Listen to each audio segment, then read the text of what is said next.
Hey guys, and welcome back to another video. Today I'm going to be talking about things that you should be doing the first week of 9.1.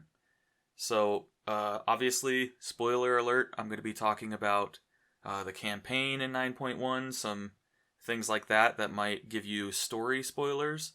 I'm not much of a story guy when it comes to WoW, so I don't really know what is a spoiler and what's not, but I'm going to be talking about new content in the game. So if that's something that is off-putting to you, then don't watch this video. You can check the description, and I'll have a written-out list of hopefully things that aren't spoilers, right? That will tell you, basically what I'm going to tell you in this video. So, just in less depth.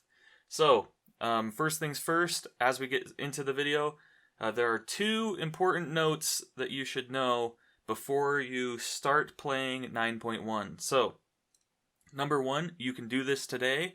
Do not do your callings 2 days prior to the patch dropping. So I'm recording this on Sunday the 27th, and in North America, the patch drops on Tuesday the 29th, which means that if you're watching this the day I'm recording it, you should not do your callings for today, or the most recent calling at least. You shouldn't do your calling today. You should not do your calling tomorrow. And then when the patch drops, you should have 3 callings, right?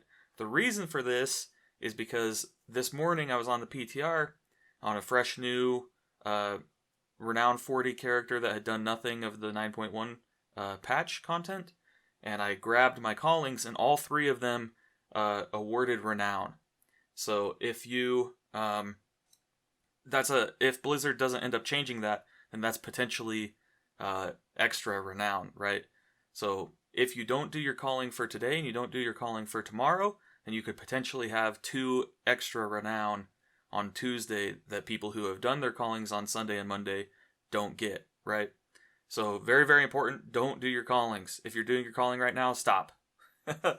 Okay, and then the second important thing to be aware of as we go into 9.1 is that if you are one of those people who likes to do the maw a lot, and maybe it's something that you like to do as soon as you log on to get it out of the way or whatever, do not do the maw on Tuesday or whenever the patch drops for you. Do not do the maw until after you've done the campaign. So in the campaign, I think it's chapter 2 of the campaign, something like that, you get rid of the Eye of the Jailer. So you can stay in the maw permanently.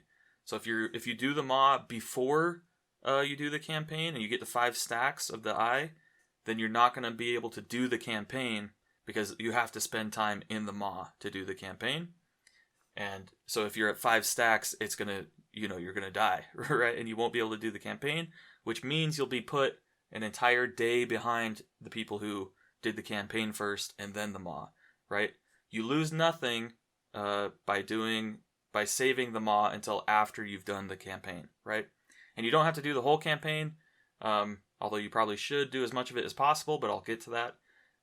But you should put off doing your maw dailies and your maw weeklies or whatever until after you've gotten rid of the Eye of the Jailer.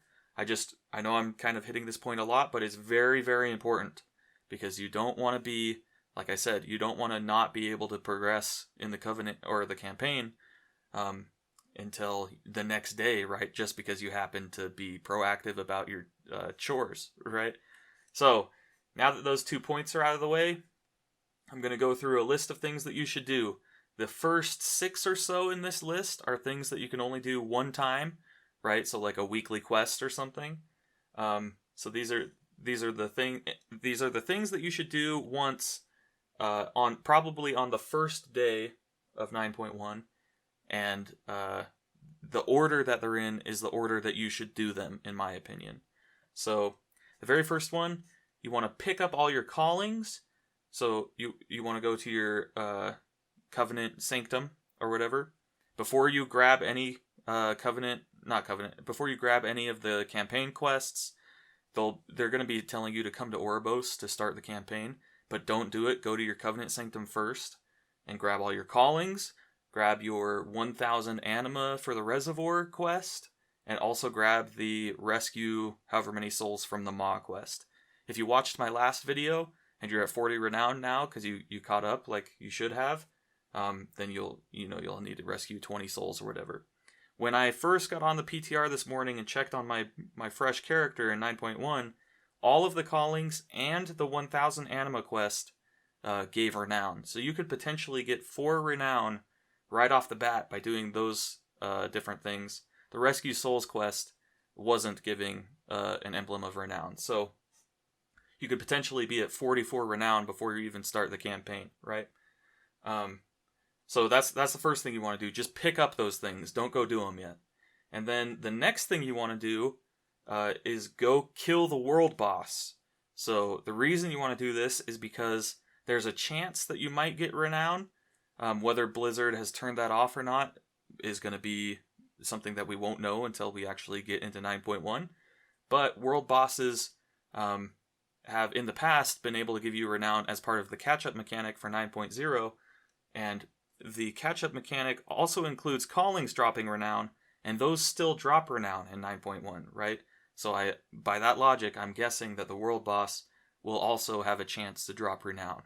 So if you're lucky and the world boss does drop renown and you get one, you could potentially be at 45 renown before you even start the campaign, right? Which is going to be a huge advantage, right? So kill the world boss. Even if you don't get renown, you'll get however much anima as part of the 1k anima quest, and that'll count towards that, right? So then after you've killed the world boss, then is when you should do your callings and your 1000 anima quest. Do not do the Rescue Souls quest. Like I said, we're not going to go into the Maw at all until part of the campaign, right? So do the callings to get your up to 3 renown if you have all 3 callings, and then do the 1000 anima quest to get another renown. So you should be at 44 or 45 depending on the world boss.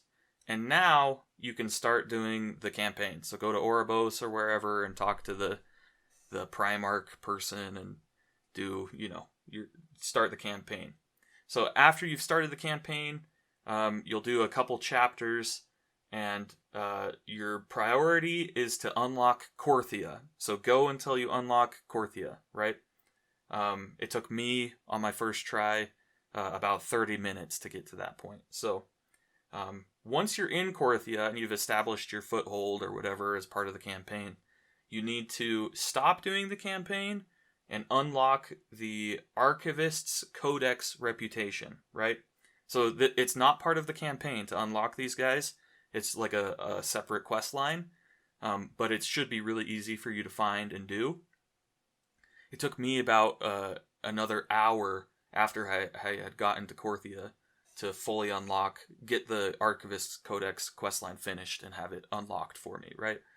But you want that unlocked for you as soon as possible, because any of the time you spend in Korthia killing things, right, as part of the rest of the list of things you should be doing, you can potentially be getting reputation with the Archivist Codex, and that's one of the 2 reputations that you really, really want to grind as soon as you can to as high as you can in 9.1. So you unlock Korthia, and then you stop the campaign. Don't worry about doing it until after you unlock the Archivist's Codex. And then once you've got that unlocked, don't worry about doing any of the dailies or any of the weeklies or anything for these guys yet.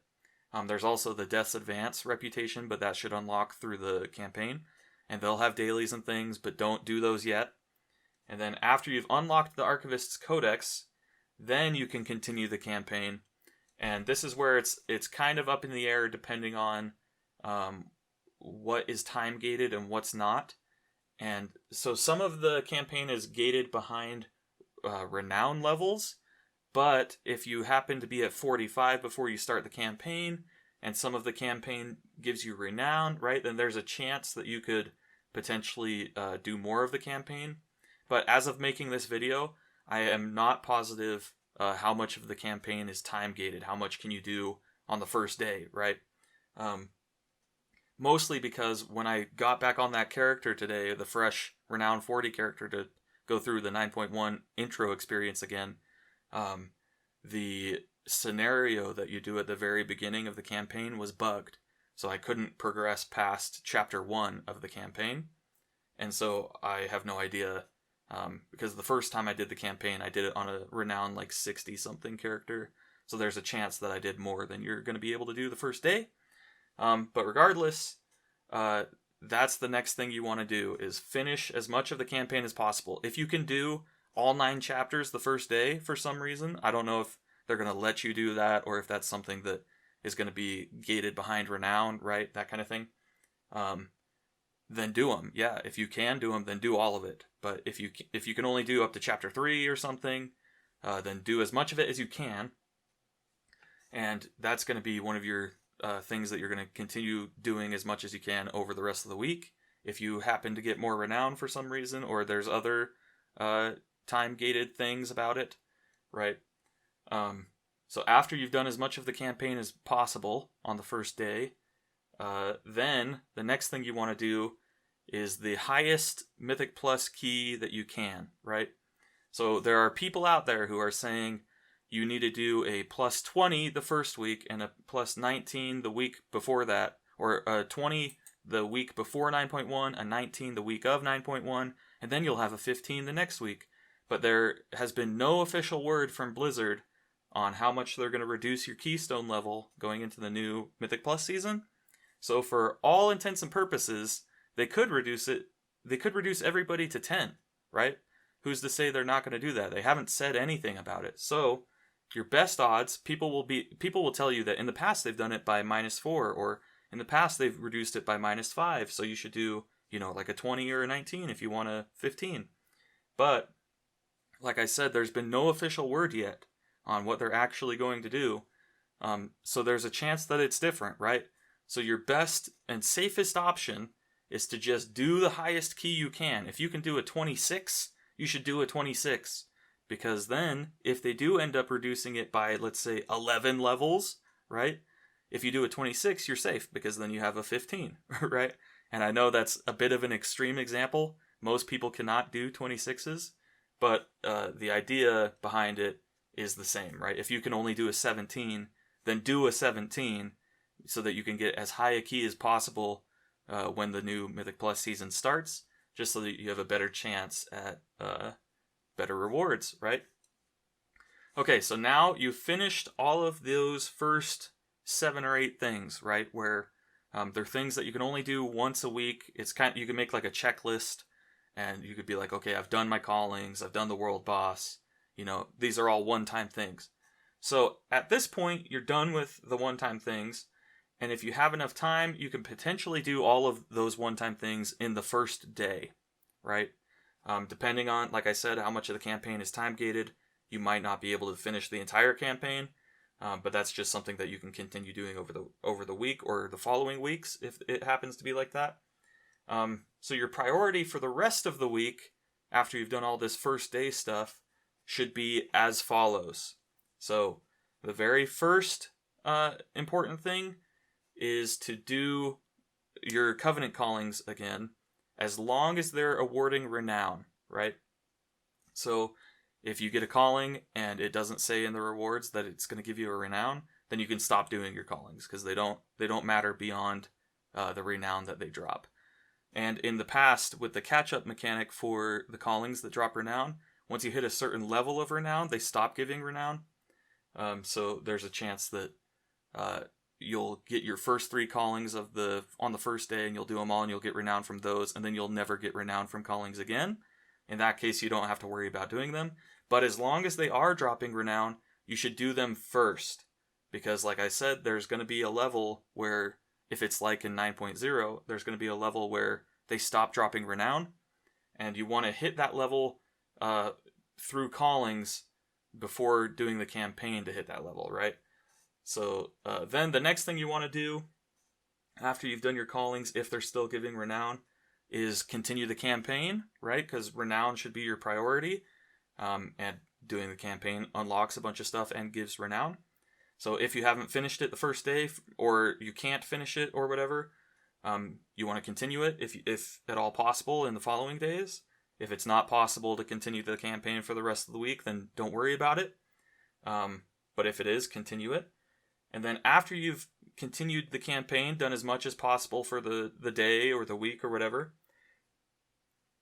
the next thing that you're going to want to do is your mod dailies and weeklies. So at this point, you should have no Eye of the Jailer anymore, which means that you can spend an infinite amount of time in the Maw. But fortunately, you're not going to have to spend an infinite amount of time in the Maw, right? But there's still value in doing your Maw dailies and weeklies, because Stygia is used as a currency in a lot of the stuff in Korthia. So like buying socket items and other things like that, you can use Stygia for. So you're still going to want to be farming Stygia, so you should be doing your Maw dailies and weeklies. And then after you've done your regular Maw dailies and weeklies, you want to go do your Korthia dailies and weeklies, so that you can get, you can start farming that Death's Advance reputation and Archivist's Codex reputation. There are videos out there that people have made about the most efficient ways to farm those new reputations, so I'm not going to go too in depth about them, but do know that you want to get those to Exalted as fast as possible for all the different rewards that they give, including a waist piece if you wear cloth. If you wear the other armor types, then you'll get different kinds of armor, but if you wear cloth, you can get a waist piece from the Archivist Codex rep that's like 239 item level and has a domination socket. So that's like approximately heroic raid item level. So that would be super, super nice to have, right? So you really want to push these reputations as fast as possible. So once you've done your Maw dailies and your Korthia dailies and weeklies, right? Then you're going to want to do Mythic Plus for end of dungeon loot. So this one's got a bit of a caveat to it. There's been no word on what the item level cap is going to be for the first week, or if there even is a cap on the item level for the first week of 9.1. It's like 99% there's gonna be, but they just haven't put out any official statement on it, right? So depending on what this ends up being, it may be worth it to do Mythic Plus, it may not be worth it. But if the Mythic Plus end of dungeon loot item level is high enough and the gear is like stuff that you want, then you should be doing Mythic Plus for that end of dungeon loot. If it's not worth it though, that's just one of those things that we won't know until 9.1 actually drops, or they put out an official statement on what the item level cap is going to be. So if it's not worth it, this is just something that you have to figure out on your own, right? If it's worth it, then you should do it. If it's not worth it, then don't do it. That seems pretty obvious now that I'm saying it out loud, right? But you should, if it is worth it, do it before you do this next thing. And this next one is the last one. And this is what you're going to be spending if you're really, really trying to min-max and like you're pushing for Hall of Fame, or you're really going ham trying to get those reputations as high as possible, as quick as possible, then you're going to be spending a lot of time in Korthia, right? So the last one is farming Archivist's Codex reputation. So obviously the first way you do it is you kill the rares. Rares have a chance to drop the cataloged research stuff, or the relics that you turn into cataloged research. So you kill all the rares, you open all the chests, and then at that point, you can continue to farm Archivist's Codex reputation. So at the time of making this video, random mobs in Korthia will drop relics, right? So potentially there's a chance that you could infinitely farm these relics if you spent enough time in Korthia, right? Once you hit tier 2 of the Archivist's Codex, you can buy an item that lets you see what mobs are carrying relics. But before then, you're just going to have to kill all the mobs until you can get enough to hit that.